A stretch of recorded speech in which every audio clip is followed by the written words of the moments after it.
Welcome back, Wrestling Fandom podcast listeners. I'm your host, Jesse Lawson, of course.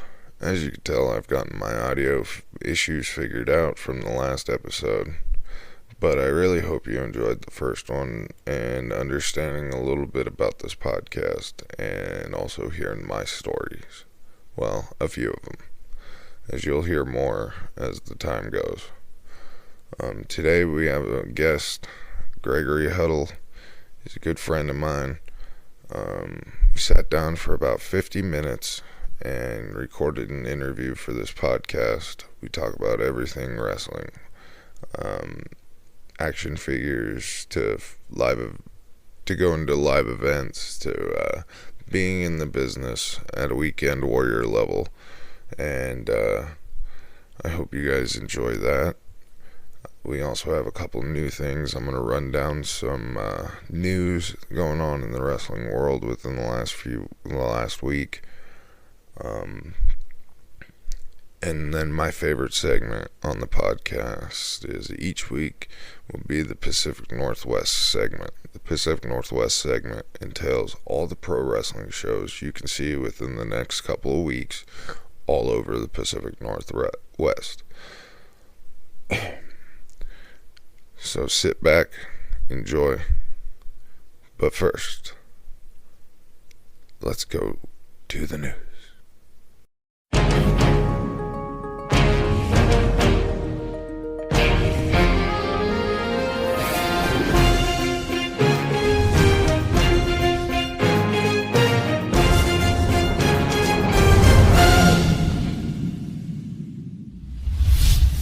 Welcome back.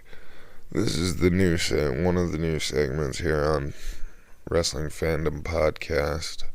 It's our news. Each and every week I'll go over some of the bigger news in professional wrestling going around the world. But today, unfortunately, I have to start this segment with a memorial to Perro Aguayo. He passed away this past week, I believe Wednesday sometime. I didn't get to see much of Perro Aguayo due to the fact, I didn't live in San Diego, California, or Mexico. Perro Aguayo was considered to be like one of the original Hulk Hogan mega stars of Mexico. Now granted, not El Santo megastar, but he was a megastar. And it's so sad that we're another one we've lost. A few years ago we lost his son, Perro Aguayo Jr., in the ring to a brain aneurysm.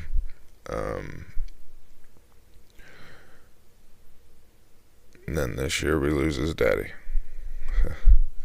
That sucks. That really sucks.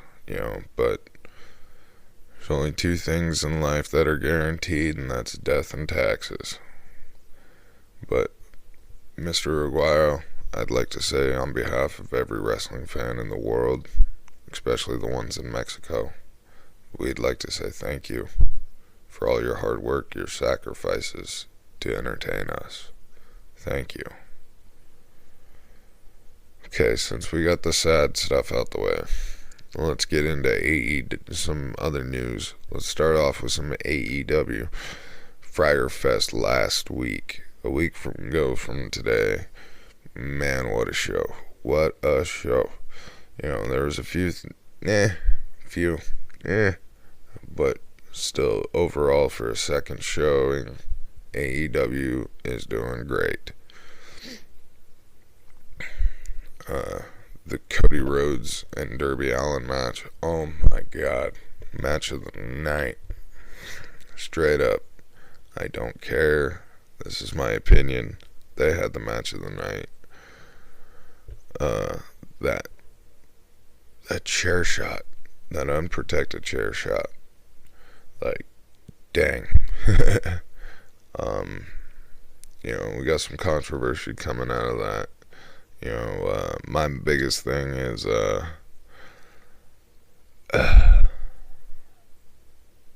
it's 2019.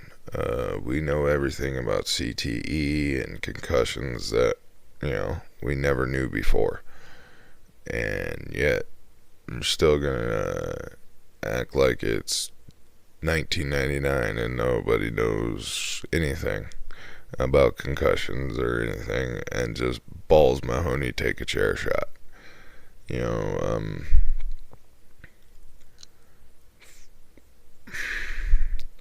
I don't know. I feel I feel the way people are reacting about an unprotected chair shot's a little ridiculous, though at the same time.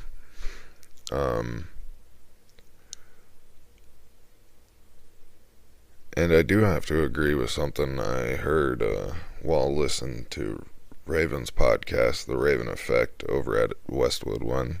Please download. Just support Raven. He said, the gimmick.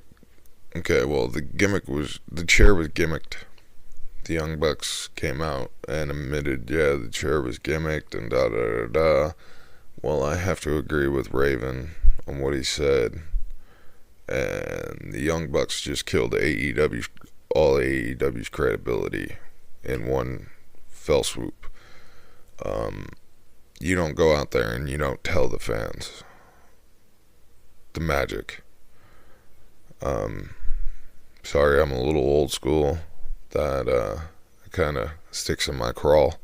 I am, just for you guys' understanding, I'm way more of a Jim Cornette fan than I'll ever be a Vince Russo fan. So, with that being said, you can already kind of tell how I look at professional wrestling. But with that being said, I love me some AEW, I love me some Cody Rhodes, I love me some Kenny Omega. The Bucks are awesome. It's about the only difference. But when you're starting a new company, you don't go out and you don't kill your credibility in your second show, in your second press conference after the said show. I just hope, that they learn. You don't say that shit. I'm sorry. I just believe that we're all magicians and you shouldn't reveal your magic.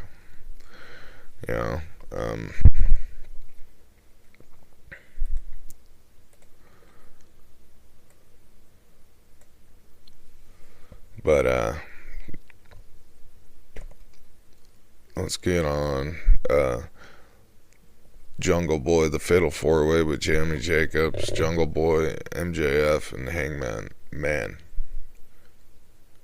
Jungle Boy shined in that one. I noticed Jungle Boy a lot more in that match. And of course, you got to give it to MJF. The biggest and best heel right now.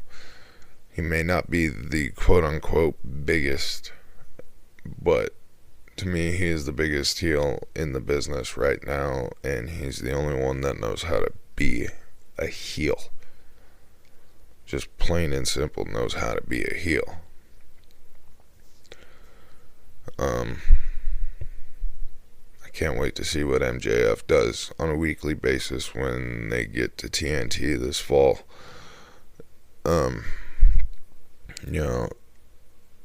All in all, AEW's second show out, awesome show. The lights out match with Jon Moxley and Joey Janela, freaking crazy.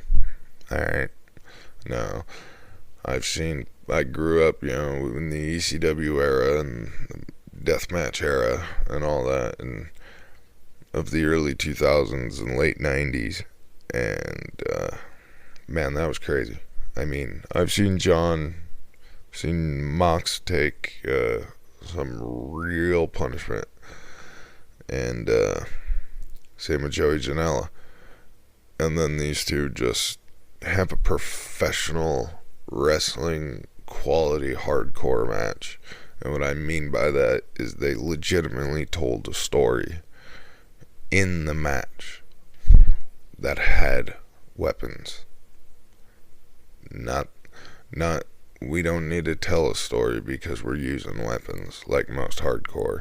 So kudos to Jon Moxley and Joey Janela and their agent for that match, Jerry Lynn. Like, kudos, gentlemen, kudos. The best hardcore match I've seen in years. But a week from today is AEW's Fight for the Fallen. You know, we got on that card, it's Cody Rhodes and Dustin Rhodes versus the Young Bucks. We got Kenny Omega versus Cena. Adam Page versus Kip Sabian. Brandy Rhodes taking on Allie. You know, I'll most likely be watching this next week. Of course I will be. It's wrestling and it's not WWE. Speaking of WWE, let's get into the WWE section of the news. So last week it was announced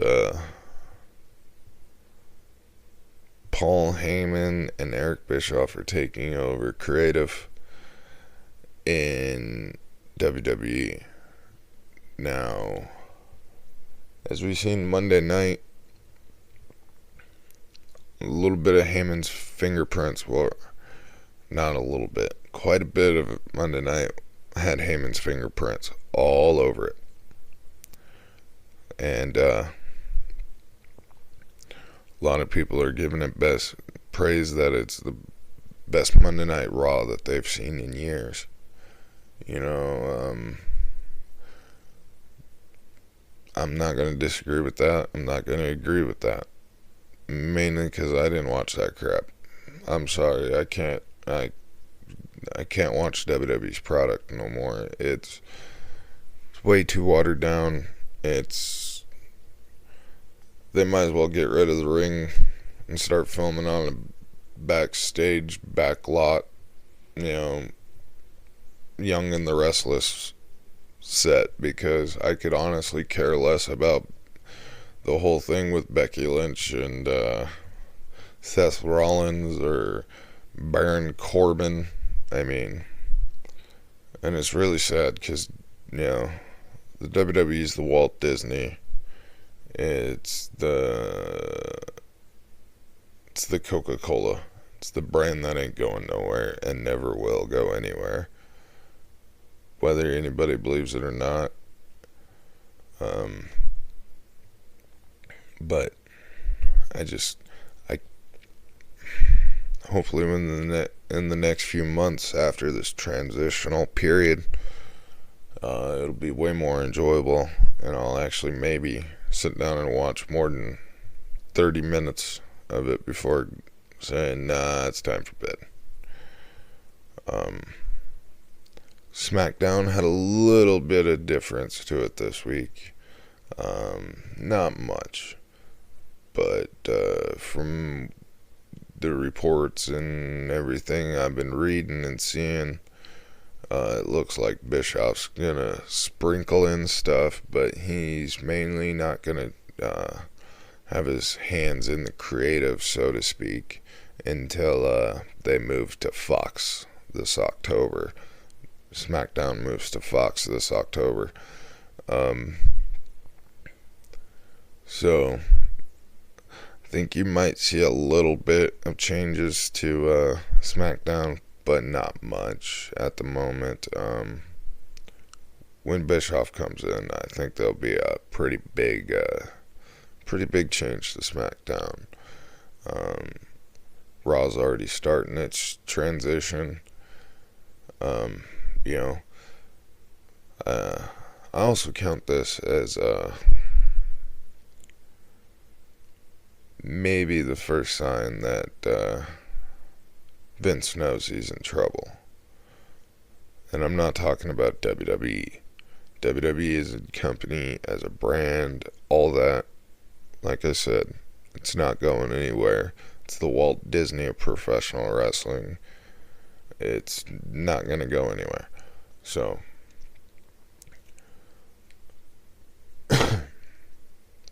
but this could be the first sign in Vince saying maybe I've lost a little bit of touch, but I don't want to ask my son-in-law for help. Which, honestly, he should do. Because Triple H and what he's done with NXT, if that was the WWE main roster product, WWE would not have such bad ratings or such trouble drawing a live crowd. The Stomping Grounds pay-per-view in the Tacoma Dome was pretty bad. I mean, from all accounts that I was reading,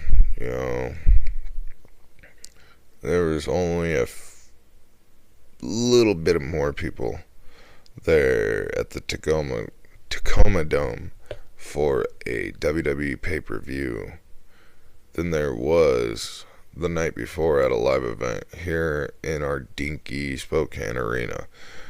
Our arena holds 14,800, I believe, altogether, but the Tacoma Dome is like 20,000, and they only had 6,000 people in there.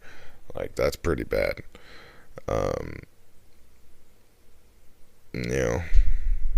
So hopefully this change will bring some goodness into the world of professional wrestling.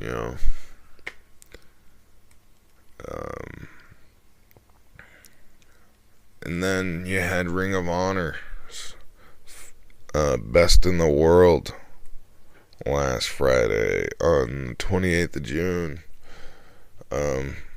Show had some good hype behind it. Looking forward to the Matt Taven Jeff Cobb match for the championship. Marty Scurll teasing the fourth member of the Villain Enterprises. All in all, a good show. Ring of Honor's in that rebuilding phase since most of their guys have left within the last couple years. Their mainstays like Adam Cole, Roderick Strong, Kyle O'Reilly, Bobby Fish, but Kevin Owens, but they're continuing to rebuild, and me personally, I think Ring of Honor is doing just fine. Every company goes through phases. Every company. The ups and downs, just the peaks and the valleys, just like the wrestling industry itself. But they're doing great. They have great workers. The Briscoes, Jay Lethal, Matt Taven, Dalton Castle, Flip Gordon, Jonathan Gresham, Silas Young. Like, these are some of the names that will headline Ring of Honor for years to come. Now, some of them, the Briscoes, I've already said, they've headlined Ring of Honor for years, and they still will for years to come. Ring of Honor has been a really fun promotion for me to watch over the last almost 10 years now that I've really gotten into Ring of Honor.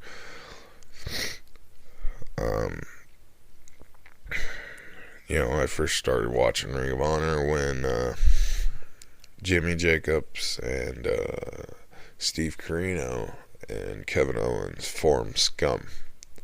That was the storyline that really got me hooked into Ring of Honor.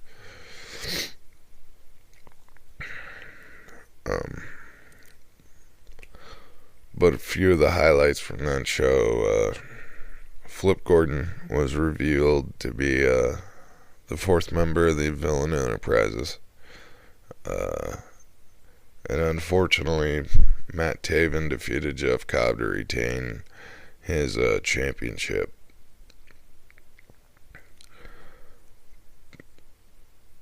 And we also have some MLW Major League Wrestling news tonight.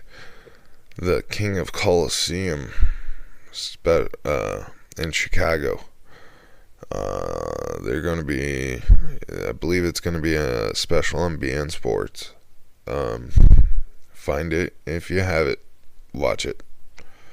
But for the MLW Tag Team titles, Teddy Hart and Brian Pillman Jr. will defend against MJF and Richard Holiday. And then you got the MLW National Openweight Championship on the line as Alexander Hammerstone will go against Davey Boy Smith Jr. Los Parks will take on Dr. Wagner and Wagner Jr. I don't know why they legitimately spelt out his whole first name instead of just putting Dr. Wagner Jr. Okay. No one in America is going to know his full name unless you're down south. In an unsanctioned match, the Von Erichs. That's right. If this is kind of your first step into indie wrestling, I said the Von Erichs. Kevin Von Erich's sons, Eric and Marshall, they're going to go against the Contra Unit.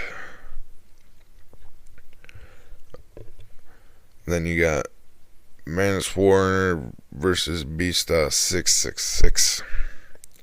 And then in the main event of that show, you got MLW champion and Prestige, Portland's Prestige champion Tom Lawler defending his MLW championship against Jacob Fatu. That's going to be a hell of a show. So if you're in Chicago and you be there tonight, get there tonight. MLW is putting on a hell of a product. Court Bauer, great job coming back to bringing MLW back. And you're doing awesome with it. Well, that looks like that's the end of the news. So sit back and we'll be right back with the Pacific Northwest schedule. Welcome back, Fandom listeners. This is a new segment I plan on doing as much as I can. It's called the Pacific Northwest segment. I'm going to run down some shows, upcoming shows around the Pacific Northwest for all you wrestling fans. Make sure you go out if you're in the area and see these shows and support these promotions and support these indie wrestlers, because without us, they can't live, a lot of them, because this is their only job. DOA's Meltdown, July 7th at Harvey's Comedy Club in Portland, Oregon. We also have 321 Battles Wet Hot Summer, July 12th at the Showbox in Seattle. Without a Cause is Rated E for Everyone, July 14th in Everett, Washington. Then we have Northwest Pros 6th anniversary show featuring the Human Tornado, July 20th at the Key Peninsula Civic Center in Vaughan, Washington. We have World Underground Wrestling's Devil's Rejects, also July 20th in Bremerton, Washington. Cascade Championship Wrestling's America, July 26th at the Museum in Spokane. You got Defy's Super 8X Grand Prix, July 26th and 27th, Washington Hall in Seattle. You got Combat Pros Round 19, August 3rd, Red Curtain Foundation at the Arts of Maryville, Washington. New Japan Pro Wrestling Super J Cup, August 22nd at the Temple Theater in Tacoma. Of course, Blue Collar Championship Wrestling in Portland each and every Sunday. Make sure you check out all these promotions and more. And if I missed any dates or you would like to add some more dates to this list, please don't hesitate to hit me up at wrestlingfandompod@gmail.com. Welcome back, Wrestling Fandom Podcast listeners. Today I got a guest with me, Mr. Gregory Huddle. How you doing, Greg? I'm doing good, man. Doing good. Happy to be here. Good. I'm glad that finally got a guest on here for the second episode. Got the audio issues worked out, as you can tell. Sounds better. Yeah, I'm sure it does. Okay, well, let's get started. How did your wrestling fandom start? How did you become a wrestling fan? Pretty much like the only memory that I really have, like the first memory I have was the Coliseum home video Razor Ramon special. Like my mom was obsessed with Razor Ramon, so I had to watch that video on loop. And it wasn't even because the kids liked wrestling; it was because my mom was obsessed with Razor Ramon. So it was like, just you're gonna watch this no matter what. So I just kind of got bit by the bug just by watching Razor Ramon over and over and over. I mean, IC title match, the ladder match was worth it though. So, I mean, I guess that's where I could say my bug kind of bit me, was right there with stupid Razor Ramon Coliseum home video. Now, how old were you at that time? 4 or 5 maybe. Nice. That I can remember. That was a long time ago. I'm 28 now, so this is like, you're asking me to dive back into a library that's stashed away in some deep dark cave. So. Well, welcome to the Wrestling Fandom Podcast. That's what I'm here to do, is dig that out of you. Yeah, it's good reminiscing on it though. It's not often that somebody gets to sit down and actually talk about their love for it after they're crossed that barricade. So it's actually kind of fun to sit down and talk about being a fan instead of being one of the boys. See, and that's what I want to hear. I want to hear all types of wrestling fandom stories. But you were talking about Coliseum home video. I'm sorry to go off track, but man, some of them old Coliseum home videos, they're up on the network. Have you seen the Razor? Yeah, that's why I've woken up to it twice, and I'm just like, am I 4 again? Like, have I traveled back in time? Like, just, the only thing it's missing is the old wrestling figure intro before the video actually started. Like, if it had the figure commercial before, it would just be that much better. So, Vinnie Mac, if you're listening, add the commercial before any Coliseum home video episodes. Add that commercial because it makes it better. Gives you that nostalgia back. Like, I mean, I forbid kids are probably gonna be like, I want to buy those figures, and their parents are gonna spend $600-700 on an individual figure trying to get those now.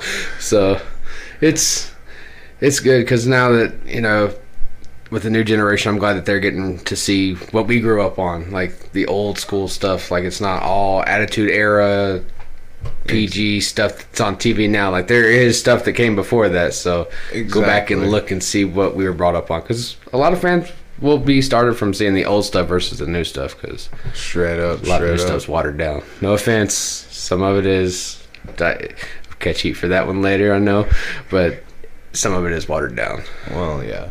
Well, I just think, it's a little watered down, but also, it's not what we remember. Like, everything changes, nothing can stay the same, but you'll always remember how it was as a child, the first impressions. Exactly. All right, nice. You were talking about them Coliseum home video. I know, now I'm going to go home tonight and watch it, back and try to find those commercials and post them. I just got the Randy Savage beginning, the new WWF action figures in my head. And it's just... those were the best days. Like, just... Oh yeah, new WWF tag team figures. They're out of control. Nasty boys and nasty. These punks are really getting nasty. Next Tuesday, what a nasty boy. Now what a rush. New WWF tag team figures. Each sold separately. Dig it? They knew how to market back then, I swear. Like, you don't see hardly any action wrestling figure, like, commercials at all anymore. And if you do, it's like 20 seconds, and it didn't even like show you any of the details. Where they would show you everything the figures would do back then. Like if it had the articulating arms that would like straight up like spring down or whatever. The Hulkamania. Yeah, the body slam. Well, I got a question about more of this later on, and but right now I want to ask about you growing up as a fan in Virginia. You're actually not originally from Spokane. Not at all. You're from Virginia. Yes. And you grew up as a wrestling fan in the Monday Night War era. In WCW country. Not just WCW country. Like my uncle and his family, they're all in Richmond, and been there several times. That's like the middle of the ground. They got WWF, they got WCW. Yeah, that was that was literally the war grounds in Virginia. Was Richmond Coliseum. Like they were fighting over spots. Like who's going to be there this week? Is it going to be Vince? Is it going to be Ted? Which way are we going? But growing up down there, we were all against Connecticut and New York. We didn't care for Vinnie Mac at all. We were all WCW Ted Turner people down there. I mean, Monday nights, I wasn't allowed to watch Raw for I think I was 13 the first time I got to watch an episode of Raw. I think. I'm not 100% on that, so don't quote me on it, but it was weird, flipping back and forth. The TNN, when they were on TNN, was my grandparents sitting behind me going, no, seeing Sable come out, you're too young for this. That was a big no-no. Then you flip back and you see the Nitro Girls, and it's I mean, yeah, they got a little bit more clothes on, but can we watch the other episode? I mean, being a 13-year-old kid is what the heck, man? I want to watch that, not this. But at the same time, we grew up on WCW, so I'm a Stinger for life. That's, even though he's now retired thanks to some stuff that happened in the ring, but we got to see him one last time. However, going back, I keep going off on my own little tangents here, but being a fan down there, it was completely different. Going to school, all of our friends, we'd fight over our favorite wrestlers every single day. I had a buddy who was a diehard Mach fan. He would literally come over, had the glasses on every day, bandana. Bryant, I know you're probably going to listen to this because you're on my Facebook, so if you're listening to this, we miss you out here too, and you're still cool in my book, I guess. Even though you're a Macho Man fan. I was always, K-Dog, Mysterio. I was NWO Wolfpack. Yeah, I was red and black. I remember actually going to a Thunder and sitting in the back. We had one of those old conversion vans, and my mom had bought me a big poster board and 4 big permanent marker boxes. And I sat there in the back of the van on the whole way, coloring a giant Sting head. As soon as we got to our seats, security took my sign. Oh. And my mom's like, you guys suck. You just ruined his night. Next thing I know, we can go back and watch on the network now. There's a clip where Flair and the Horsemen are in the ring cutting a promo, and the camera kind of pans around to the crowd in the front row. You can see my mom grabbing me from the back of my head and pulling me back from going over the rail. It's one of those moments, freeze frames, what was I thinking? I would have got killed if I would have crossed that rail that night. No. It would have been a little 10-year-old kid getting stomped in the ground by the Horsemen. No, I'm pretty sure they would have. Randy Anderson would have been able to handle you. Oh, yeah, easily. Would have been able to get. We have several stories from back in the day. Leaving the events was one of the scariest things because every time Flair came to town, he would wait until the crowd was filing out, it seemed, and they would all just haul ass out of the parking lot. And it's you'd see the fans just start spreading really quickly. It's who was that? Oh, you don't even have to ask. That was Flair and the Horsemen trying to get out of here, but they were trying to take everybody out with them. It was just They've been leaving this place for 30 years. Yeah, they've known that, the fans are going to be right there, so they're going to try and get that last little bit of heat, it seems. Just, make you mad before you get in your car. Why'd they try to hit us? But at the same time, the Horsemen, they made everything what it was when WCW came to town.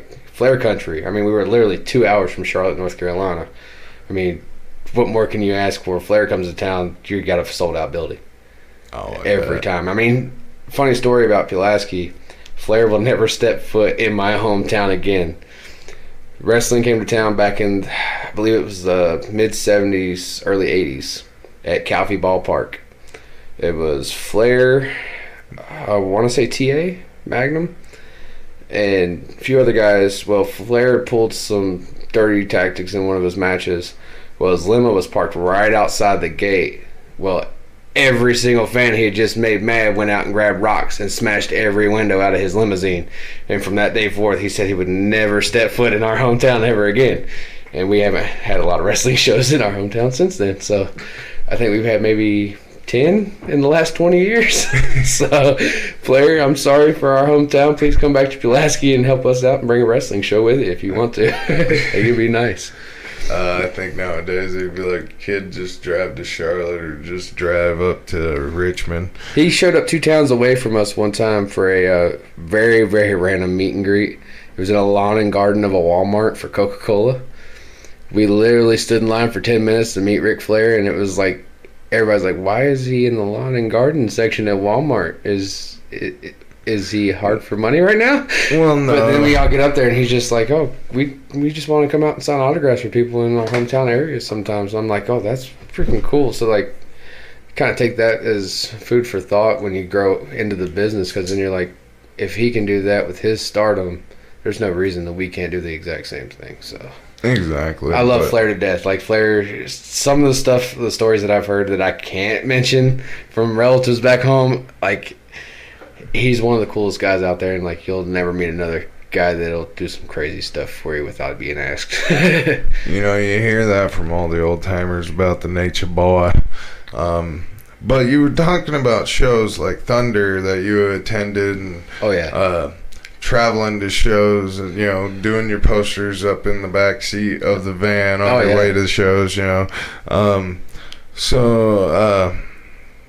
Were you able to go to a lot of shows since you lived where you did, you know, the 2 hours from Charlotte, not far from Richmond, you know?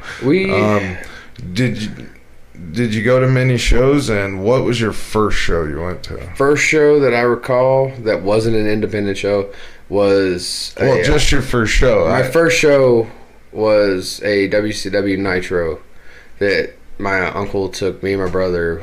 He went on a date, actually, and took me and my brother with him because she had, I don't remember if it was a daughter or niece or whatever, but he took us along with him.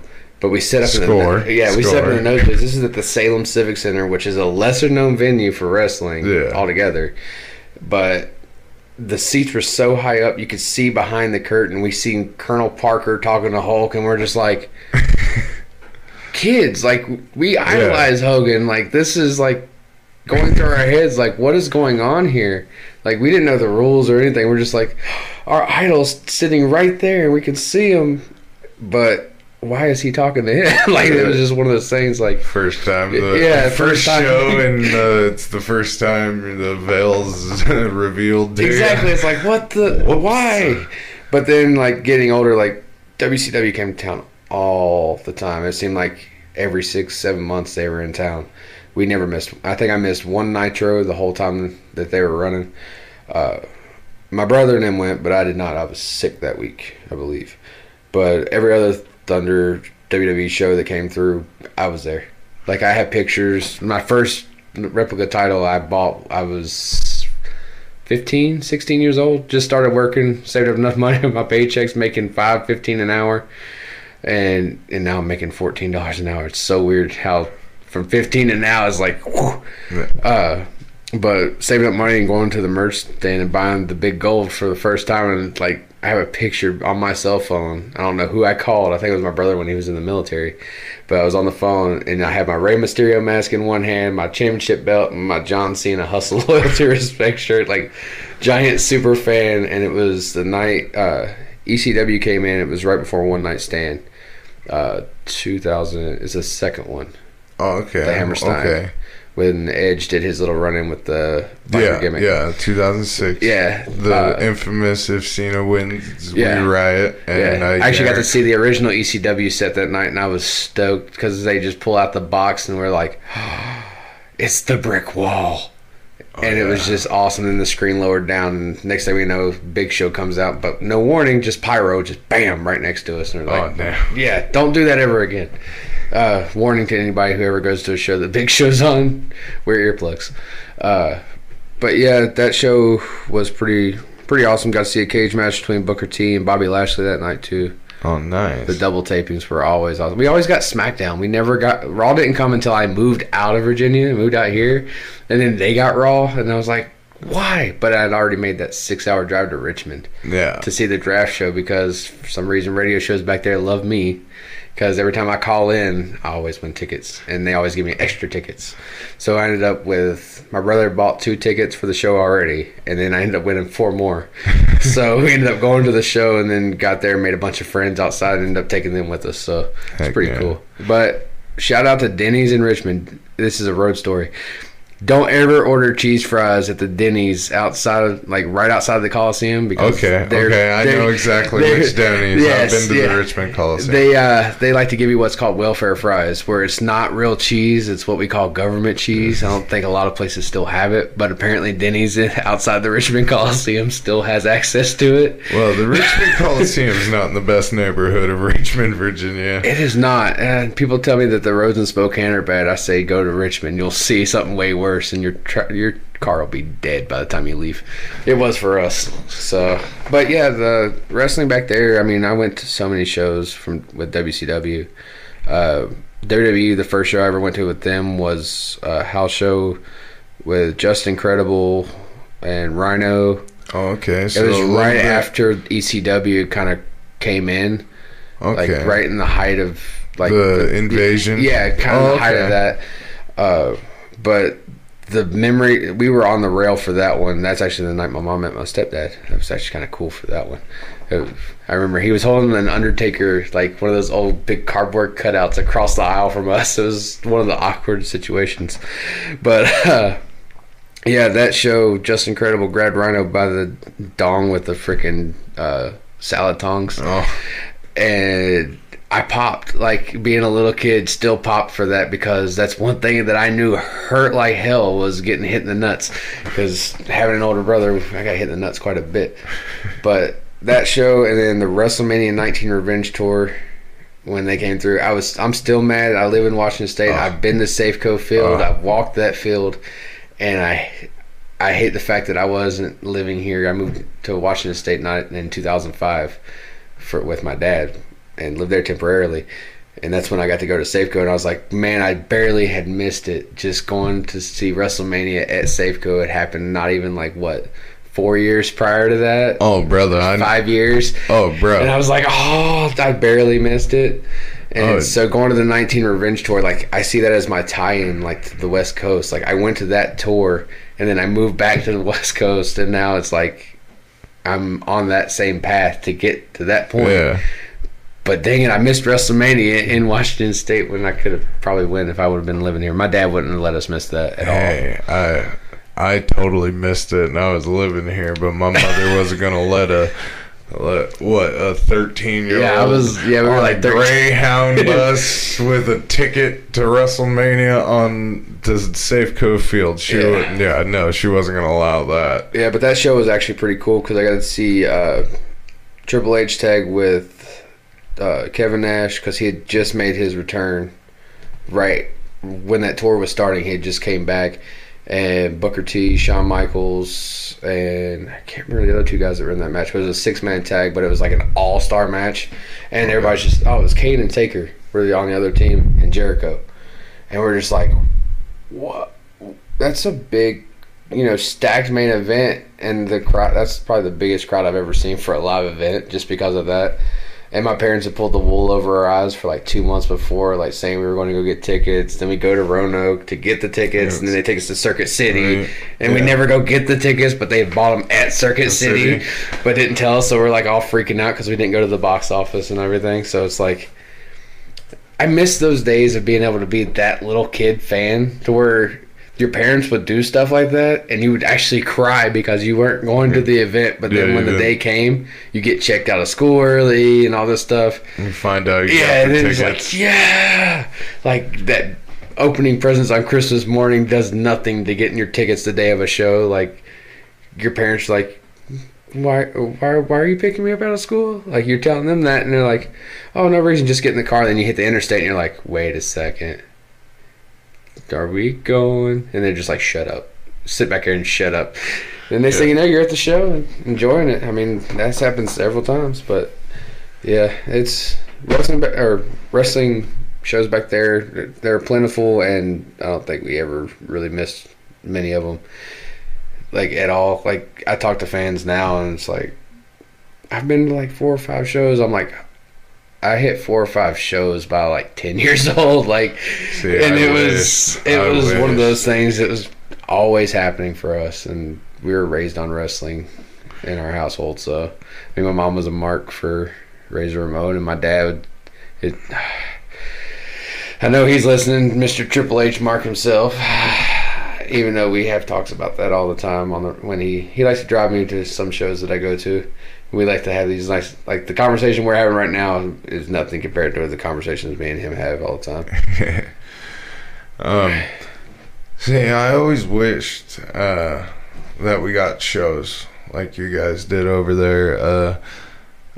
I remember my first one was in 92. My second one was in 96, right after WrestleMania, closer to SummerSlam.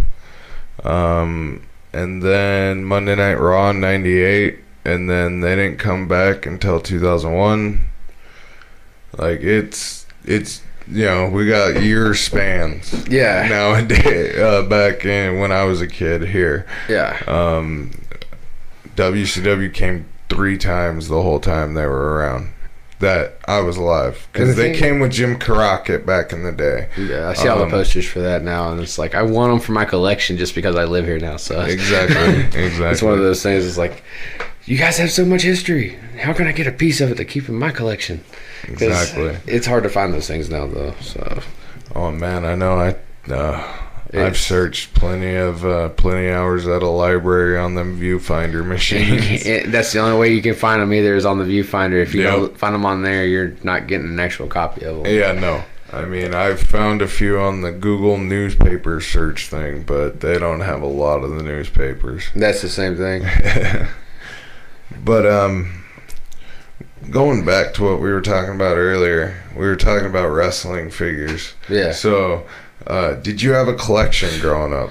Like, because we grew up, we were lucky enough to grow up in that generation where we actually got merchandising. All the time. Yeah. Well, you got to remember, before us millennials, there was no merchandising other than maybe a T-shirt that says "I broke Wahoo's leg" from Greg Valentine. You know, yeah, I seen that shirt with iron-on letters, or Ox Baker. They had that shirt for sale at Starcast. That was kind of funny. I laughed at it. Or one of Ox Baker's, Heart Punch T-shirts that his wife used to make. You know, but so did you grow up with a collection like most of us did? Oof. My grandmother worked at Kmart. Oh, lucky.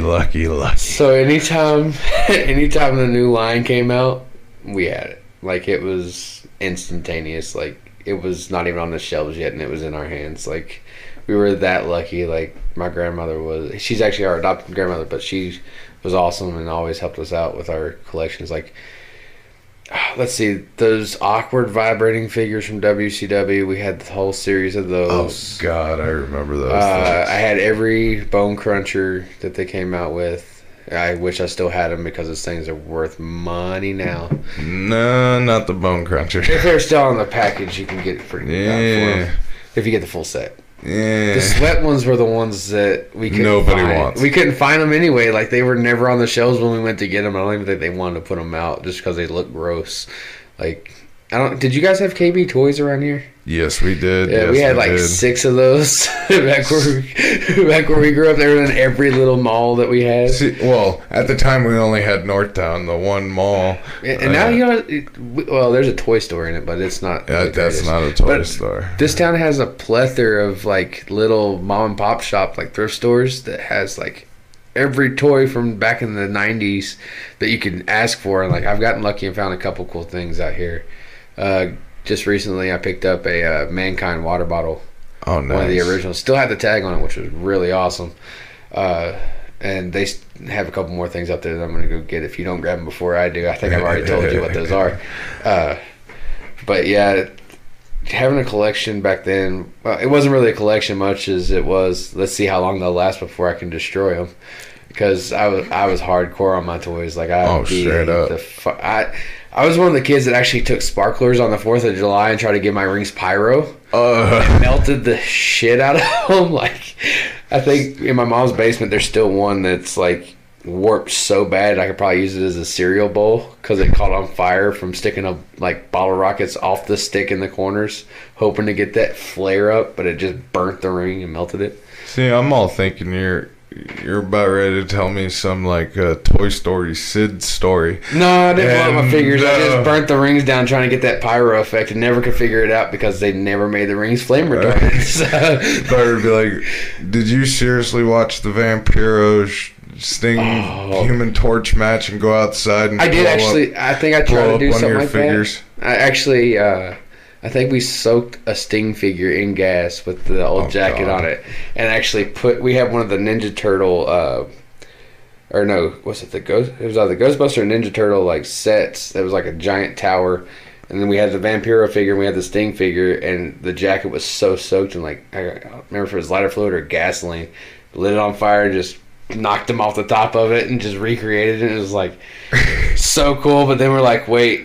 That figure's gone. It just melted all, like it was just nothing but a puddle of plastic at the end of it. And it's like, whoops, shouldn't have done that. By the way, kids, don't play with fire. Yeah, no. Yeah, do not play with fire. It doesn't turn out what you think it would. But, okay, since you did have a collection of figures and all the, different types of merchandise growing up, I just got to ask, what was your favorite producer of figures?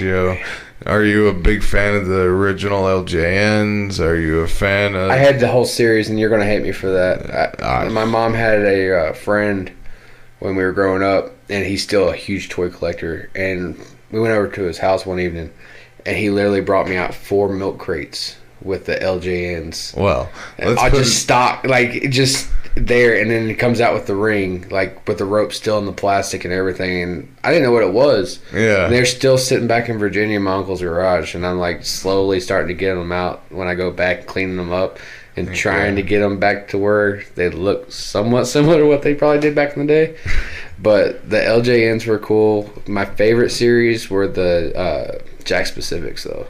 Because they were very, like, the 2-packs were always good, but you could always move them in different positions. Well, yeah, I was just going to say, they were the first, like, actual articulated... Yeah, like my Bubba Ray and Lita figures were my 2 favorite ones, because I could recreate the table spot over and over again. So you're talking about, like, the Titantron series. Yeah, I love those. That body style, yeah, I love those. Those were awesome. See, Titantrons were ahead of their time, I'm sorry. They were, but, like, I hear all the time nowadays when we're talking about the Titantron for the Titantron Live, it's... Oh, yeah. Just some crappy 2-second thing, and if you put somebody who's wasn't around back then, but they still had the Titantron Live, they would play some random person's music. Could literally take, like, on the first Titantron set you could literally lick your finger and stick it across the 2 bars, and it would randomly play somebody's music, and you'd sit there and go, I just want to listen to entrance music, and you'd sit there and just do it over and over. Shit, now entering the Titantron. I used to do that when I was playing with my Hasbros, and I want some entrance music. Yeah, exactly. My mom would, I was one of those kids that would come up with weird ways to make my own sets. Like, I started off with the big refrigerator box, just cutting little slits in it and making doorways. And then as I got older, it became getting those portable DVD players and sticking them behind a set that I cut out of cardboard. There you go. And then nowadays, kids have it so easy because WWE just came out with a legit cardboard pop and play set, like, and it's fans. Like, and it's like, where was that when we were growing up? Like, it's not that hard. You see what they're doing. Yeah, but here's the thing: we didn't need it because we had an imagination. We didn't have tablets. We didn't have any of that. We still had to ride our bikes to find our friends. Are you excited about the LJNs coming back? I am. I'm really. I got to see the Young Bucks ones in Vegas. I want to see those up close. They are really good, and I want to set, but I slowly around. It's Vegas. Yeah. If you can only imagine, the budget kind of went out the window pretty quick. I bet. But, you know, I want to look at those because they look a little bit thinner, not as dense They're as actually the original. they're not as heavy, but they're still like that. Well, yeah. You're not going to break it. I can just, but the first pictures, I was like, that's like the Rick Rude Hasbro, Ric Flair Hasbro body style of an LJN. Yeah. The Young Bucks ones were kind of weird because the way they balanced them. Yeah. Like they actually stand with their poses, and it's so weird, like how Hey, I'm glad they don't were just like able fall to. over as soon as you set them Exactly. up. They're just like the actual LJNs. yeah. The LJNs, you set them up and it's like a thump. Like if you threw an old LJN at your brother or sister, Oh yeah, they're dead. Yeah. Like it was literally going to knock them out. Like I've gotten hit with them several times. The King Kong Bundy one. Oh yeah. Oh, it'll kill you. Yeah. You can kill somebody with God. that. Oh god. They made them literally heavy enough to where it was like somewhat to scale. Like his weight was almost like 10 pounds. It felt like. I can think of a couple stories about a couple brothers that are my cousins with a King Kong Bundy LJN. So shout out to those two knuckleheads. Know they're listening to. All right. Well, are there any like personal or life-touching moments that pro wrestling's ever had on your life, or any positive or negative influences? Like, how has pro wrestling touched and affected you? That's a deep one. So, actually, going back, like, I lost one of my uncles a couple years ago, and he was pretty much the biggest supporter I ever had in wrestling as far as, like, wanting to do anything. I can still actually go back on the WWE Network and see my uncle because of that. Like, he's on an episode of Thunder, just sitting there, and I can go back and actually make eye contact with him on an episode and still, like, feel like he's watching me do what I do now. Like, that's awesome. Yeah, like, it's one of those things that I can actually connect with. And also, my aunt passed away not even 2 weeks ago. Or, shoot, it wasn't even a little over a week ago, actually. And I went back to Virginia and worked for a company back there. And she was the only one on my stepdad's family to make the trip down with my mom, sat ringside, and supported me in my first match back in Virginia. And then she passed away this last week. And, like, it's hit home, but at the same time, it's like, I thank her for actually supporting what I did, because we all need that support system. It doesn't matter what line of work you're in.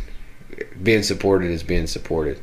But my family has always, wrestling's brought us closer together. Like, my cousin, who's currently fighting cancer back in Virginia, he has replica titles, like the big boys, not the cheesy stiff leather ones. He has like ones that were $600-700 a pop, and that was the first title I ever got to hold. Was the NWA heavyweight title. The Dome Globe. The Dome, yeah, and that pursued me to want to actually hold a title in the future. Like, it wasn't so much being in the business. It's like, I would one day want to hold like a real title that's my own. But at the time, I didn't really think about the business being what it is. Now, hindsight 2020, I kind of wish I would have thought a little harder.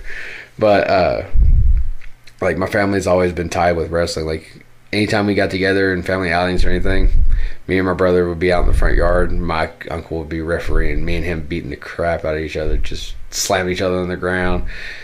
Then it would always end with me getting in trouble because I had done choked my brother to where he turned blue, and they're like, "Don't hurt him, Greg. Don't hurt him, Greg." And it's like, oops. Like, I thought this was real. Like, I'm supposed to choke him until he can't move. Like, but it was always that thing. Like, we always came back to as pro wrestling. Like, did you watch this week's episode of Nitro or Thunder?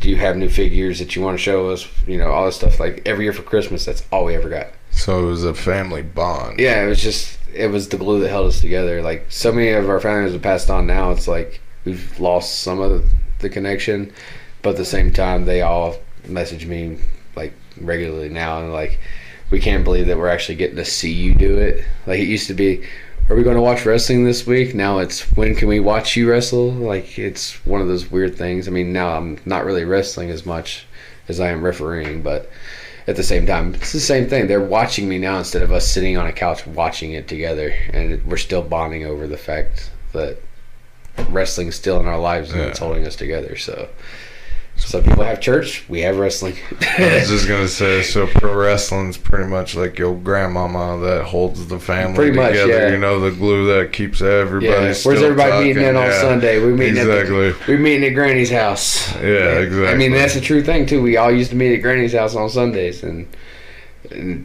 that was like there'd be like 100 of us in her little trailer, single wide trailer, eating mashed potatoes and whatever meat she picked out from the grocery store that week, whether it be from Winn-Dixie or what used to be the Piggly Wiggly back in the day. Some people get that reference. Good old Piggly Wiggly. But yeah, wrestling it's always been a glue for our family. It's always been a staple. Even though like I'm the only one that's ever crossed into it, it's always been there, no matter what. Yeah. So I gotta ask, because you brought up Ric Flair and the Four Horsemen. Who are some of? Okay, let's say not some. Who are your top 5 goats? Top 5? Oof, that's a tough one. No, this is yours. Any generation? Any generation, this is yours. This is your top 5. You can. Well, we gotta start off right. Bruno's number 1. We gotta start right there, because I'm not gonna knock the man. He paved the way for all of us. I mean, you can't sit here and say he didn't. And Bruno, of course, we gotta go with Mr. Macho Man. Even though I hated the gimmick. Don't get me wrong. But it was so good. Like, going back and watching it now, it still gives me chills. The mega powers. Oh, yeah. Elizabeth. Uh-huh. Yeah, Macho's up there. Some people think I put Hogan up there, but I don't put Hogan on my GOATs list anymore. Like, it's one of those things, like, you go back and watch that 5 moves. Yeah, those 5 moves were over, but, I mean, it's my personal 5. So, growing up with what I did, Arn Anderson is definitely on my GOATs list. Actually, that's a very good one. Arn's God. Like, that's the best way to put it. Can't wait to hear his podcast coming out here shortly with Conrad Thompson. That's gonna be awesome.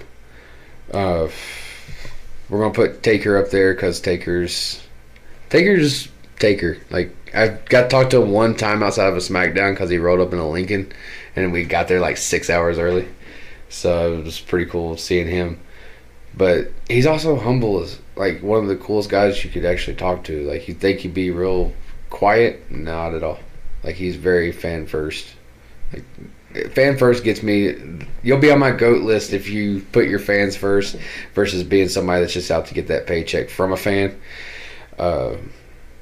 Let's see, that was 3. Bruno, Mach. That was 4. 4. Bruno, Mach, Arn. And then Taker. Taker. Number 5. Oh, crap. 5's a hard one.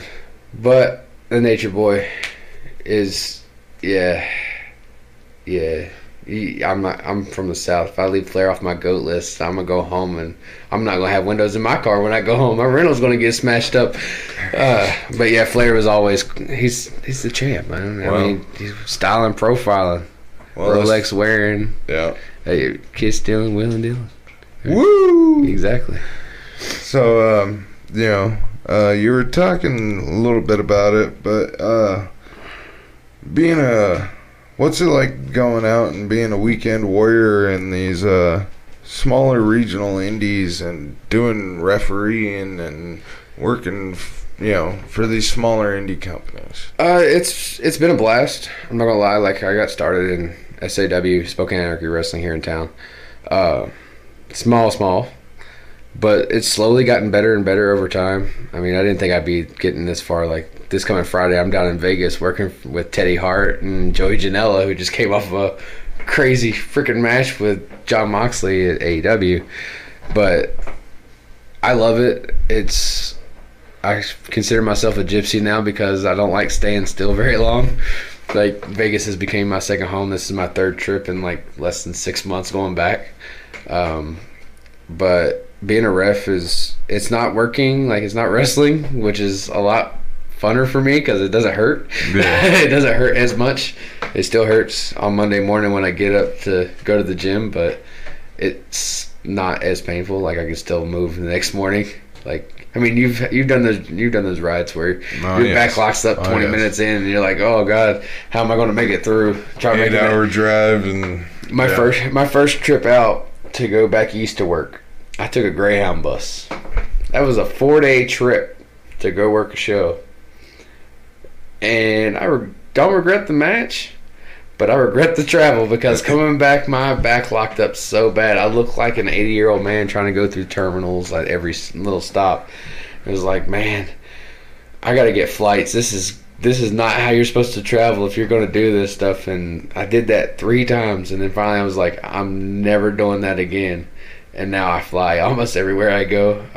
But being a weekend warrior versus being like full-time, if it's what you do, it's what you do.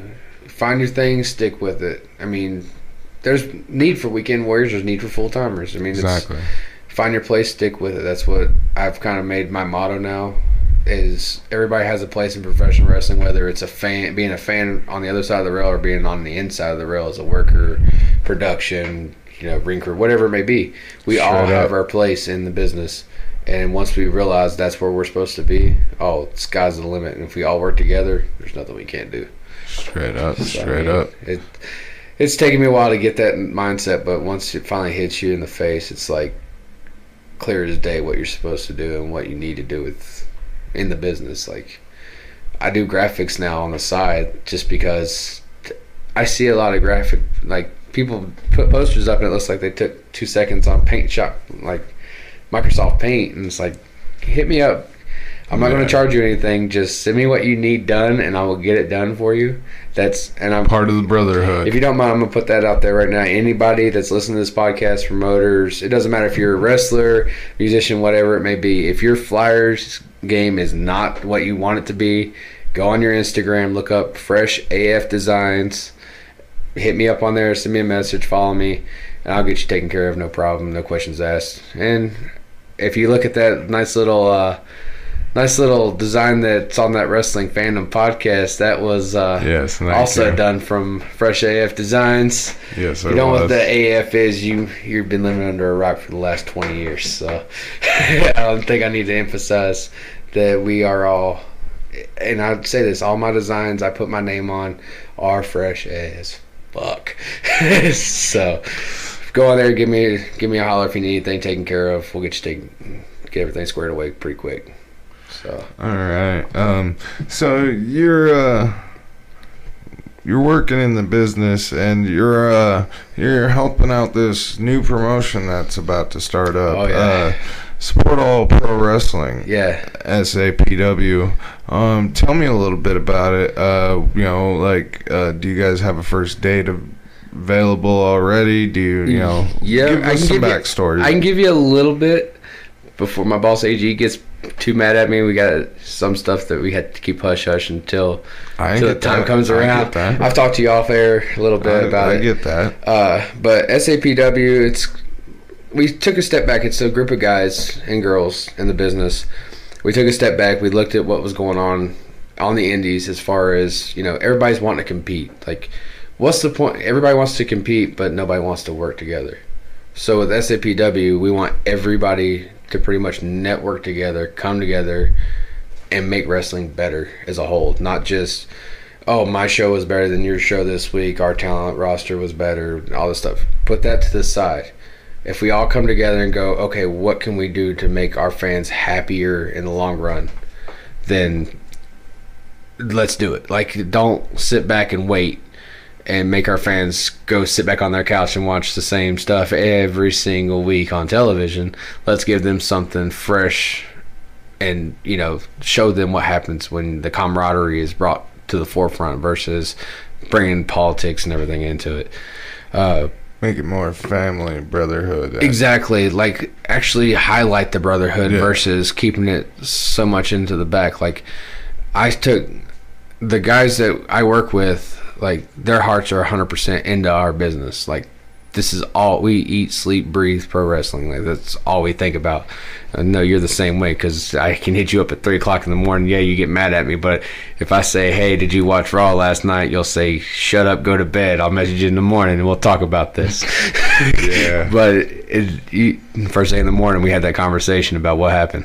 But pro wrestling is what we do. Like it doesn't matter if I go to the grocery store right now and I walk down an aisle. I'm not thinking about picking something off of that. I'm thinking about what happened with Stone Cold and Booker T back in the day. Like, is that about to happen again? Like, it just goes through your mind. But I digress on that. But SAPW, we came together. We decided we're going to do shows. It's not just going to be us doing graphics and giving people promo photos, gear, and all that stuff, which is what it originally was. It was just supposed to be helping out with graphics for people. If their gear was starting to look a little shabby, we were going to try and help them get it. We have like 4 or 5 gear makers now that we talk with that we can send people out to. Help hook other workers pretty much, yeah. We're just trying to help everybody out, make them look as good as they can. Kind of be a helpful agent. Be that middleman in between. Yeah, point them in the right direction. Yeah, I mean, everybody needs to push in the right direction sometimes. I mean, I've always needed it. You've put your foot in my ass several times to push me in the right direction. Several people have. But we were pretty much told, like, AG set us all down. Like, he's our boss and our event coordinator, and he set us all down and he's like, look, first and foremost, this is about professional wrestling, not about ourselves. Ego's checked at the door. Like, if you bring an ego into the building when we're working with you, you might as well pack it back in and leave right back out that door. Like, we have some pretty heavy hitters coming in. I don't know how many people have actually seen the flyers. We put them out. My good friend Teddy Hart's coming in to throw down in the ring. That's gonna be awesome. Yeah, that's gonna be awesome. That was one of those things, like, it came out of the blue. Like, going to Vegas for Starcast, just met him going to a show, and the next thing I know, he's wanting to come out and work with us. So he'll be coming in. Marty the Moth's coming in. Nice. Then we got our local guys. Jay Manson will be on the card. Our resident giant of Spokane will be on the card. Jackson Price. Newcomer to Spokane, who I actually reffed the tournament for Queen of the Ring this last weekend. CJ Stokes, who won the Queen of the Ring. Amazing talent, and I suggest anybody who hasn't seen her work, look her up because she killed it all weekend. But she'll be on that card. Trying to remember. There's so many names. We signed, like, AG signed it up, and I've seen it twice now, but it's changed both times. So it's like, well, give a plug to your guys' social media and all that, so they can check it out and find out what more information. You can go on your Facebooks, search up Support All Pro Wrestling, SAPW. If you look at that, it should be the poster of the upcoming Downtown Destruction. I don't think I even plugged that yet. I'm getting in trouble for that later. But Downtown Destruction takes place on October 27th. All that info is on the Facebook page and on our Instagram page, which is Support All Pro Wrestling as well. We post stuff on there pretty regularly. If you want to get more info on SAPW, feel free to hit us up. We're always more than welcome to help out. And it doesn't even have to be about our shows. If you need anything in the business, hit us up. We'll help you out. I mean, if you're trying to run a show, heck, if you need a ring crew, hit us up, fly us out. We'll come out and help you up. We'll set up your rings. We don't have no problem doing that. I've done it twice now. It's fun. I don't mind doing ring crew. I mean, you get to see wrestling. You get to meet new people, so it's all cool. It's all fun. I think anybody that complains... It's all helping the business. Exactly. It's all helping wrestling business. Exactly. I think anybody that complains about ring crew, and I know that somebody's listening to this who's going to know exactly who I'm talking about, even though you hate doing ring crew, it's part of the game, and you got to play it. So, shout out to Triple H on that one.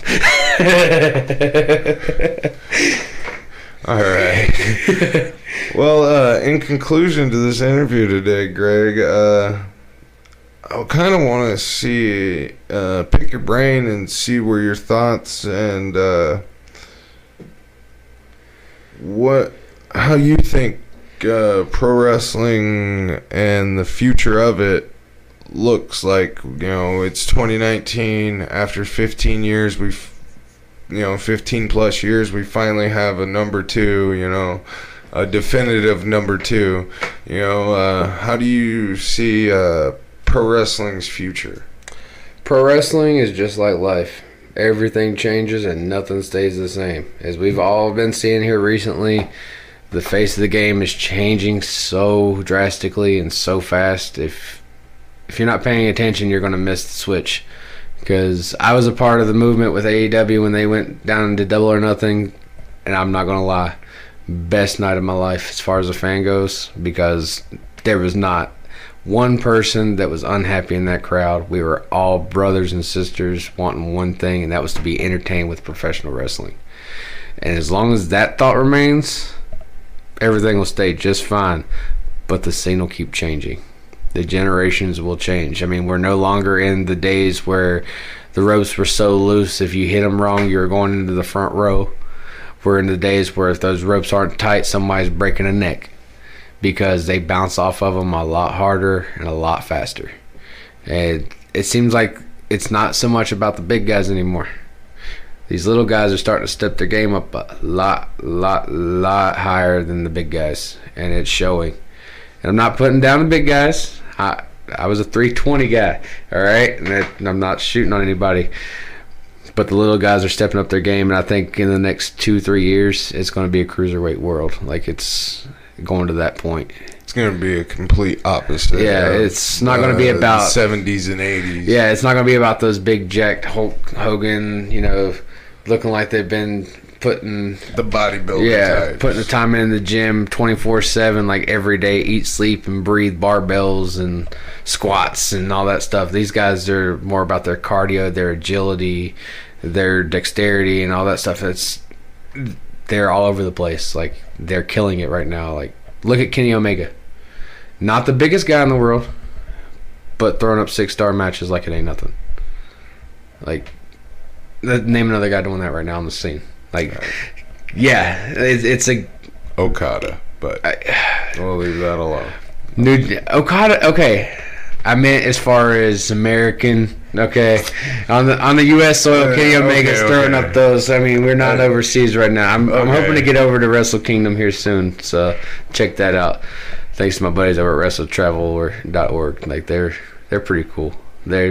They got some good deals over there. I think we should hit them up and get over there and see if we can get Masa to help us get over to Wrestle Kingdom and check that out for a change instead of seeing all this American wrestling. Go sponsor Masa. Yeah. Walk up to find Masa and be like, fat ass Masa, we sponsor you tonight. You don't sponsor nobody. We sponsor you. Exactly. Like, I would do that for Masa. You know what's real funny though, and after all he's done for all the people that have, all the gaijin that's been over to.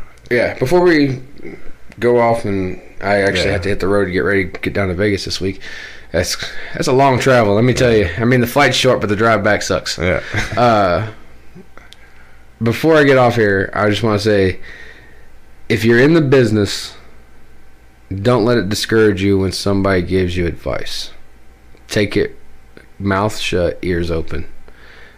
The worst thing I ever did was not listen to the people that were actually giving me the right advice and listen to the people who were giving me the wrong advice. So no matter what, when those veterans look at you and say, no, you need to listen, shut your mouth, open your eyes, open your ears, and listen and learn. Because that's the only way you're going to get better.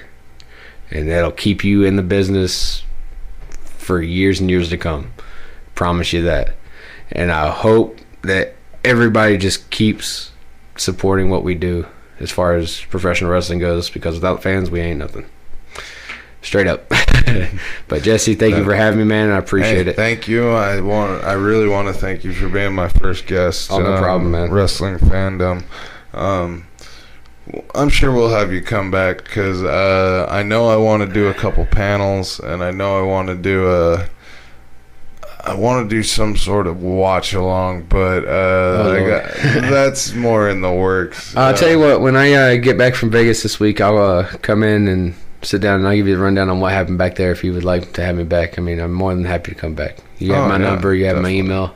I'm always around to help you, man. Definitely. We'll definitely have you back and listen to more of your Wrestling Fandom stories. Yes, sir.